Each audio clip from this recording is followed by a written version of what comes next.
지금 상태로는 더 이상 미루기 어렵습니다. 치료를 당장 시작하지 않으면 위험합니다. 최악의 경우 아이를 잃을 수도 있습니다. 의사의 말은 아주 조심스러웠습니다. 그런데도 한민수의 가슴 한복판에는 송곳처럼 꽂혔습니다. 병실 창문 밖으로는 맑은 낯빛이 번지고 있었지만 민수의 눈앞은 갑자기 어두워졌습니다. 공기가 뚝 끊긴 것처럼 숨이 잘 들어오지 않았습니다. 옆 침대에는 7살 딸 수아가 누워 있었습니다. 산소 마스크가 작은 얼굴을 덮고 있었고 숨을 들이쉴 때마다 가슴이 아주 겨우 들썩였습니다. 민수는 그 들썩임이 멈출까봐 눈을 떼지 못했습니다. 아내 이민정은 수아의 손을 꼭 잡고 있었습니다. 그 손이 얼마나 작은지, 얼마나 차가운지 민수는 그것만 보아도 눈물이 차올랐습니다. 민정의 목소리가 떨려 나왔습니다. 여보, 우리 애 괜찮아질 수 있는 거지? 민수는 고개를 끄덕이지도 저어주지도 못했습니다. 괜찮아질 거야 라고 말하면 거짓말 같았고 모르겠어라고 말하면 아내가 그 자리에서 무너질 것 같았습니다. 아니, 사실은 민수가 먼저 무너지고 있었습니다. 말만 못했지요. 의사가 조용히 서류를 넘기며 덧붙였습니다. 수술비가 큽니다. 총 2억 3천만 원 정도로 예상됩니다. 2억 3천만 원. 민수는 숫자를 머릿속에서 몇 번이고 되뇌었습니다. 그 숫자가 입안에서 모래처럼 씹혔습니다. 전세금을 빼면 8천만 원. 그래도 1억 5천이 모자랐습니다. 평생 허리띠 졸라매며 살아도 한 번에 만들어낼 수 없는 돈이었습니다. 잠시 정적. 민수는 병실을 나와 복도 벽에 등을 붙였습니다. 병원 특유의 소독약 냄새가 코를 찔렀습니다. 형광등 빛은 지나치게 밝았고 바닥을 스치는 슬리퍼 소리는 이상하게 멀게 들렸습니다. 사람들이 웃는 소리도 아이가 울다 달래지는 소리도 다 남의 세상 이야기 같았습니다. 그날 밤 민수는 한숨도 못 잤습니다. 수아의 숨소리를 세며 밤을 보냈습니다. 숨이 조금만 달라져도 벌떡 일어나 수아의 입술색을 확인했습니다. 산소 마스크 아래로 들리는 작은 숨소리는 끊어질 듯 이어졌고 민수는 그 소리에 온몸을 매달고 있는 기분이었습니다. 새벽녘 민수는 휴대폰을 들었습니다. 손가락이 떨려 글자가 잘 눌리지도 않았습니다. 검색창에 긴급 대출, 급전 마련, 무직자 대출 같은 단어를 하나씩 넣었습니다. 하지만 화면에는 차갑게 같은 말만 떠올랐습니다. 대출 불가, 신용등급 부족, 서류 미비, 한도 초과. 민수는 화면을 끄고 잠시 숨을 고르려 했습니다. 그런데 숨이 고르게 쉬어지지 않았습니다. 가슴이 자꾸만 꺼질 듯 내려앉았습니다. 그때 밖에서 빗소리가 들렸습니다. 얇게 내리는 비가 아니라 밤을 두드리는 비였습니다. 민수는 우산도 챙기지 못한 채 병원을 나서 출근길에 올랐습니다. 출근은 해야 했습니다. 일이라도 해야 자신이 아직 무너지지 않았다고 믿을 수 있을 것 같았습니다. 비에 젖은 좁은 골목길을 걸었습니다. 바람이 얼굴을 때렸고 발밑에 무릉덩이는 신발 속으로 차갑게 스며들었습니다. 민수는 수아의 얼굴을 떠올리며 발걸음을 재촉했습니다. 그때였습니다. 도와주세요. 제발 살려주세요. 골목 끝에서 여자의 비명이 터져 나왔습니다. 민수는 본능적으로 멈췄습니다. 어둠 사이로 누군가 벽에 몰려 있었고 또 다른 누군가의 손에는 칼날이 번뜩였습니다. 민수의 머릿속이 하얘졌습니다. 괜히 나섰다가 다치면 수아는 어떻게 하지? 그 생각이 먼저 올라왔습니다. 그런데 다음 순간 수아의 숨소리보다 더 크게 들리는 비명에 몸이 움직였습니다. 아, 거기서 뭐 하는 거야? 민수의 목소리가 골목에 울렸습니다. 칼을 든 남자는 욕설을 내뱉고는 뒤돌아 달아났습니다.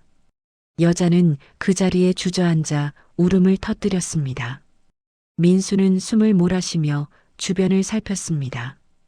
다행히 더 위험한 기색은 없었습니다. 여자는 떨리는 손으로 눈물을 훔치며 말했습니다. 정말 감사합니다. 저 장성미라고 해요. 연락처 남길게요. 꼭 보답하고 싶어요. 그녀는 명함을 꺼냈습니다. 민수는 손을 저었습니다. 괜찮습니다. 그냥 할 수 있는 일을 한 것뿐입니다. 하지만 여자는 끝내 명함을 민수 손에 쥐어주었습니다. 민수는 젖은 손으로 그 명함을 주머니에 넣었습니다. 그때는 몰랐습니다. 그 작은 종이장이 그의 삶을 서서히 거래판 위로 끌어올릴 줄은요. 며칠이 흘렀습니다. 민수는 낮에는 일하고 틈만 나면 병원으로 달려갔습니다. 민정은 수아 곁을 떠나지 않았습니다. 민수는 아내의 눈밑이 점점 꺼져가는 걸 보면서도 어쩌지 못했습니다. 돈이 없으면 아무것도 할 수 없다는 현실이 사람을 이렇게 조용히 때린다는 걸 그때 처음 알았습니다. 그리고 사흘째 되는 날, 민수가 일하던 의류 매장 문이 열렸습니다. 고급스러운 차림의 여자가 들어섰습니다. 민수는 얼굴을 알아보고 흠칫했습니다. 골목에서 만났던 그 여자, 장성미였습니다. 저 기억하세요? 그날 골목에서요. 민수는 직원답게 억지로 미소를 지었습니다. 그 순간 지점장이 허리를 깊이 숙이며 달려왔습니다. 사장님 오셨습니까? 민수의 얼굴이 굳었습니다. 사장님, 그 여자가 이 매장의, 아니, 이 회사의 대표였습니다. 민수는 손바닥에 땀이 차는 걸 느꼈습니다. 장성민은 부드럽게 웃었습니다. 오늘 점심 같이 하실래요? 제가 사고 싶어요. 거절할 수 없는 분위기였습니다. 민수는 고개를 끄덕였습니다. 고급 레스토랑은 민수에게 낯선 세상이었습니다. 하얀 천이 테이블 위에 반듯하게 깔려 있었고 웨이터들은 흰 장갑을 끼고 조용히 움직였습니다. 민수는 물컵을 들었다 내려놓는 것도 조심스러웠습니다. 장성민은 민수의 얼굴을 한 번 더 살피고는 아주 천천히 물었습니다. 민수 씨는 가족이 있으세요? 네. 아내랑 딸이 있습니다. 딸 몇 살이에요? 7살입니다. 그 말을 하자 민수의 목구멍이 막혔습니다. 장성민은 그 미세한 떨림을 놓치지 않는 눈이었습니다. 표정이 안 좋아 보여요. 무슨 일 있으세요? 민수는 망설이다가 끝내 입을 열었습니다. 딸이 많이 아파서요. 심장 수술이 필요한데 비용이 얼마나 필요해요? 2억 3천입니다. 장성민은 놀라지 않았습니다. 그저 고개를 끄덕였습니다. 지금 얼마나 모았어요? 8천만 원 정도요. 그럼 1억 5천이 부족하네요. 그 말이 끝나기도 전에 그녀가 아주 담담하게 덧붙였습니다. 제가 도와줄게요. 민수는 순간 귀를 의심했습니다. 네. 아니, 사장님 그럴 순 없습니다. 너무 큰 돈입니다. 저한테는 작은 돈이에요. 그리고 당신은 제 목숨을 구해줬잖아요. 민수는 숨을 삼켰습니다. 감사함이 목까지 차올랐지만 동시에 알 수 없는 불안이 발끝에서부터 올라왔습니다. 그래도 그때의 민수에게 선택지는 없었습니다. 딸의 숨소리가 그 어떤 자존심보다 급했습니다. 조건이 하나 있어요. 장성미가 말했습니다. 제 회사에서 계속 일하세요. 성실하게. 그것만 약속하면 돼요. 민수는 눈물이 고였습니다. 고개를 숙인 채로 간신히 한마디를 뱉었습니다. 감사합니다. 정말 정말 감사합니다. 며칠 후 수아의 수술비가 전액 입금되었습니다. 수술은 성공적이었습니다. 담당 의사는 조심스럽게 미소를 지으며 말했습니다. 회복만 잘하면 정상적인 생활도 가능합니다. 민정은 민수를 붙잡고 울었습니다. 여보, 정말 다행이다, 정말. 민수도 병원 복도에 주저앉아 조용히 울었습니다. 그러나 그 기쁨이 채 식기도 전에 마음 한구석이 서늘했습니다. 마치 따뜻한 손을 잡았는데 그 손끝에 아주 얇은 실이 감겨 있는 느낌이었습니다. 그 불안은 빠르게 현실이 되었습니다. 장성민은 점심을 같이 하자고 했고 저녁 술자리도 만들었습니다. 주말에도 안부 문자가 왔습니다. 민수는 처음엔 거절했습니다. 가족이 있으니까요. 그런데 그녀는 그냥 친구로라며 웃었고 민수는 수술비라는 단어가 떠오를 때마다 거절이 어려워졌습니다. 어느 날 밤 술이 조금 들어간 자리에서 장성미가 민수의 손을 잡았습니다. 민수 씨는 달라요. 진짜예요. 진심이 느껴져요. 민수는 황급히 손을 뺐습니다.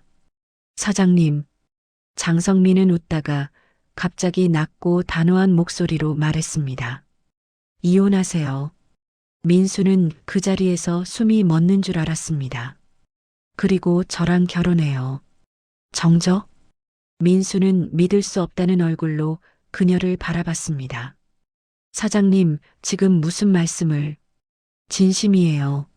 농담 아니에요. 장성미의 눈빛은 흔들리지 않았습니다. 이혼하고 저랑 결혼하세요. 그러면 딸 병원비 앞으로 평생 제가 책임질게요. 저는 가정이 있습니다. 알아요. 그래서 조건을 드리는 거예요. 민수는 자리를 박차고 일어났습니다. 집으로 돌아오는 길 내내 손이 떨렸습니다. 집에 도착했을 때는 이미 늦은 밤이었지만 민수는 잠을 이룰 수가 없었습니다. 수아가 회복 중이라는 사실이 오히려 그를 더 몰아붙였습니다. 지금이라도 다시 나빠지면 그 두려움이 사람을 비겁하게 만들었습니다.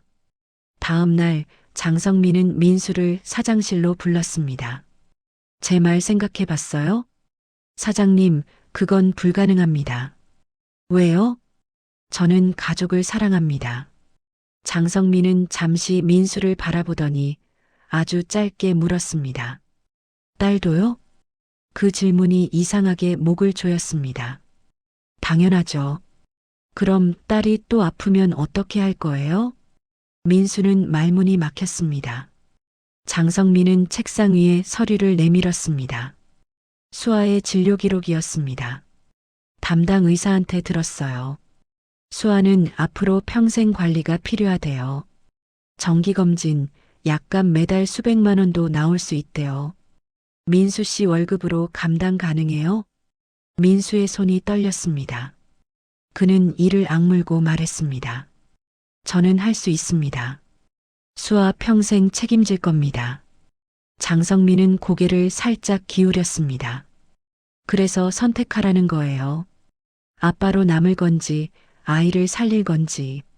그날 밤 민수는 집으로 돌아와 민정의 등을 한참 바라봤습니다. 민정은 수아 옆에서 꾸벅꾸벅 졸고 있었습니다. 민수는 그 모습을 보며 입술을 깨물었습니다. 그리고 결국 가장 못난 말을 꺼냈습니다. 아이 살릴 방법이야. 잠깐만 이혼했다가 돌아올게. 민정은 처음에는 이해를 못했습니다. 이해를 못하니까 더 무서워했습니다. 그럼 다시 오는 거지? 우리 가족으로? 민수는 고개를 끄덕였습니다. 응, 반드시. 민정은 울었습니다. 소리도 못 내고 울었습니다. 수아가 깰까봐 입을 틀어막고 울었습니다. 민수는 그 울음을 보면서도 멈추지 못했습니다. 그는 딸을 살린다는 명목으로 가족을 흔들었습니다. 일주일 후 이혼이 성립됐습니다. 민정은 도장을 찍으며 손을 덜덜 떨었습니다. 민수는 그 도장이 찍히는 소리를 평생 잊지 못했습니다. 종이를 누르는 작은 소리였는데 집 하나가 무너지는 소리처럼 들렸습니다. 그리고 장성민은 또 다른 서류를 내밀었습니다. 이건 뭡니까? 각서예요. 전 부인에게 받아오세요. 장성민은 아주 자연스럽게 말했습니다. 다시는 한민수를 만나지 않겠다는 각서. 민수의 얼굴이 굳었습니다. 그건 약속이 아니었잖습니까? 장성민은 차갑게 웃었습니다. 약속은 제가 지켰어요. 수아 앞으로 10억 신탁계좌 만들었어요. 평생 써도 남아요. 이제 민수 씨가 지킬 차례예요. 민수는 각서를 들고 민정을 찾아갔습니다. 민정은 글자를 읽는 순간 그 자리에서 주저앉았습니다. 이게 무슨 거짓말이지? 민수는 고개를 숙였습니다. 미안해. 어쩔 수 없어. 어쩔 수 없다고. 민정의 목소리가 갈라졌습니다. 나한테 다시 온다며, 우리 가족으로 온다며. 민수는 입술을 떨며 말했습니다. 올게. 조금만 참아줘. 각서에 사인하라고. 민정은 종이를 찢어버렸습니다. 그러나 장성민은 다시 보냈고, 다시 보냈고, 끝내 민정은 무너진 손으로 서명했습니다. 병원비 봉투가 테이블 위에 놓였을 때 민정은 돈을 보지 않으려고 고개를 돌렸습니다. 그 순간 가족은 사랑이 아니라 계약이 되어버렸습니다. 그 뒤 민수의 인생은 겉으로는 눈부셨습니다. 회사에서는 승진했고 사람들은 사장님 남편이라며 그를 대했습니다. 좋은 차를 타고 좋은 옷을 입고 고급 식당에 앉아도 되는 사람이 되었습니다. 하지만 민수는 밤마다 자꾸만 같은 꿈을 꿨습니다. 병원 복도, 소독약 냄새, 수아의 차가운 손, 그리고 민정의 울음. 그는 그 꿈에서 단 한 번도 수아를 안아보지 못했습니다. 늘 문턱에서 멈췄습니다. 세월이 조금 흘렀을 때 민정이 수아를 데리고 민수를 찾아왔습니다. 수아는 많이 좋아졌지만 눈빛은 여전히 조심스러웠습니다. 민정은 떨리는 목소리로 말했습니다. 돈 말고 아빠가 필요해. 수아가 아빠를 찾아. 민수는 통장을 내밀었습니다. 여기서 돈 나갈 거야. 이제 그만 찾아와. 민정은 통장을 밀어내지도 못하고 쥐지도 못했습니다. 눈물이 또렷하게 떨어졌습니다. 언제까지야? 민수는 대답을 못했습니다. 조금만 더라는 말이 이제는 스스로도 믿기 어려웠기 때문입니다. 그 조금이 어느새 몇 년이 되어가고 있었습니다. 그 무렵 장성미가 임신 소식을 전했습니다. 그녀는 민수의 손을 꽉 잡으며 말했습니다. 이번엔 도망 못 가. 이제 우리 가족이야. 민수는 웃어야 하는데 웃을 수가 없었습니다. 그의 마음은 두 갈래로 찢긴 채 어느 쪽도 온전하지 않았습니다. 그리고 어느 날 민정에게서 전화가 왔습니다. 민정의 목소리는 그동안의 울음이 다 마른 사람처럼 낮고 단단했습니다. 10억 줘. 민수는 숨이 턱 막혔습니다. 뭐라고? 10억? 안 주면 회사에 다 말할 거야. 내가 돈 때문에 나랑 이혼했다고. 사장이랑 짜고 한 거라고. 민수는 손에서 힘이 빠졌습니다. 잠깐만, 조금만. 그 말로 버텼던 시간들이 한꺼번에 무너져 내렸습니다. 그는 민정을 미워하고 싶었지만 결국 자신이 먼저 민정을 벼랑 끝으로 밀어놓았다는 걸 알고 있었습니다. 그날부터 민수는 회사 장부를 들여다보는 시간이 길어졌습니다. 처음에는 잠깐만이었습니다. 정말 잠깐만 아이를 위해, 민정을 잠재우기 위해. 작은 금액을 돌려막으면 금방 제자리로 놓을 수 있을 거라고 믿었습니다. 몇백만 원, 1,000만 원. 그리고 어느새 금액은 민수가 감당할 수 없는 곳까지 불어나 있었습니다. 재무이사 박은희가 이상함을 알아챘습니다. 숫자에 예민한 사람은 숨겨진 숨소리도 듣는 법이었지요. 이상해요. 누군가 일부러 빼돌리고 있어요. 박은희는 민수를 불렀습니다. 이사님, 이 거래처 가격이 시세보다 너무 높아요. 민수는 억지로 웃으며 둘러댔습니다. 품질이 좋아서 그래요. 박은희의 눈빛이 달라졌습니다. 의심이 자라나는 눈빛이었습니다. 민수는 그 눈빛을 피해갈 수 없다는 걸 본능적으로 알았습니다. 민수는 어리석은 선택을 합니다. 회유, 다독임. 사람 마음을 건드리면 숫자도 눈 감아줄 거라 착각한 겁니다. 저녁 식사 자리에서 민수는 박은희의 외로움을 건드렸습니다. 그녀는 이혼 후 혼자 지내고 있었습니다. 민수는 자신의 외로움도 꺼내 보였습니다. 말은 부드럽게, 마음은 절박하게. 집에 돌아가도 아무도 날 기다리지 않는 것 같아요. 그 말에 박은희의 손끝이 민수의 손을 붙잡았습니다. 그날 밤 두 사람은 선을 넘었습니다. 민수는 그 순간만큼은 자기 죄책감을 잠시 잊었습니다. 하지만 그 대가가 무엇인지 그는 너무 늦게 알았습니다. 박은희는 모든 대화를 녹취하고 있었습니다. 민수가 회사 돈을 돌려막는 이야기, 장성미와의 결혼이 어떤 모양으로 시작됐는지, 민정에게 협박받고 있다는 말까지. 민수가 술김에 흘린 숨소리들이 파일로 남아 차곡차곡 쌓였습니다. 그리고 결정적인 순간이 왔습니다. 민정이 수아와 민수의 예전 사진을 장성미에게 보냈습니다. 민수가 잊었다고 믿었던 삶이 사진 한 장으로 장성미의 책상 위에 올라갔습니다. 장성미는 민수를 불러 앉혔습니다.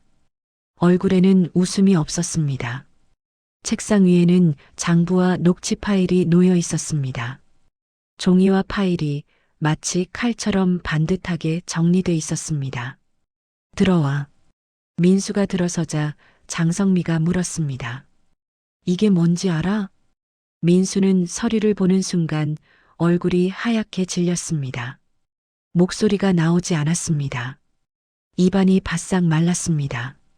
내가 회사 돈 빼돌린 증거야. 그리고 다른 여자랑 선 넘은 증거도 있어. 민수의 무릎이 꺾였습니다. 그는 변명할 말을 찾았지만 어떤 말도 깨끗하지 않았습니다. 어떤 말도 딸의 숨소리를 핑계로 덮을 수 없었습니다. 장성민은 차갑게 말했습니다. 이혼하자. 그리고 회사에서도 나가. 사장님 제발. 이제 변명도 지겨워. 그녀는 서류를 밀어냈습니다. 그리고 경찰에 고소할 거야. 횡령으로. 그날 이후 민수의 삶은 순식간에 뒤집혔습니다. 경찰서 조사실의 의자, 차가운 형광등, 이름을 부르는 목소리. 민수는 그 모든 것이 병원 복도의 냄새와 겹친다는 생각을 했습니다. 그때도 형광등이 이렇게 밝았지요. 밝아서 더 잔인했지요. 횡령 금액은 8억 원으로 불어 있었습니다. 민수는 결국 징역형을 선고받았습니다. 시간이 흘러도 죄는 줄지 않았습니다. 철문이 닫힐 때마다 민수는 깨달았습니다. 자신이 지키려 했던 건 가족이 아니라 무너지는 자신을 붙들고 싶은 욕심이었을지도 모른다는 거요. 면회실에서 민정이 수아를 데리고 왔습니다. 민수는 그 모습을 보는 순간 심장이 터질 것 같았습니다. 하지만 수아는 민수 쪽을 한번 보고는 민정 뒤로 숨었습니다. 무서워, 저 아저씨 무서워. 민수는 입을 열었지만 소리가 나오지 않았습니다. 수아야, 아빠야라는 말이 목구멍에서 걸렸습니다. 민정은 아무 말도 하지 않았습니다. 다만 눈빛 하나로 이게 내가 만든 세상이라고 말하는 것 같았습니다. 그리고 그게 마지막이었습니다. 세월이 흘러 민수가 밖으로 나왔을 때 그는 혼자였습니다. 기다리는 사람도 돌아갈 집도 붙잡아줄 손도 없었습니다. 그는 장성미가 살던 아파트 앞에 섰지만 들어갈 수 없었습니다.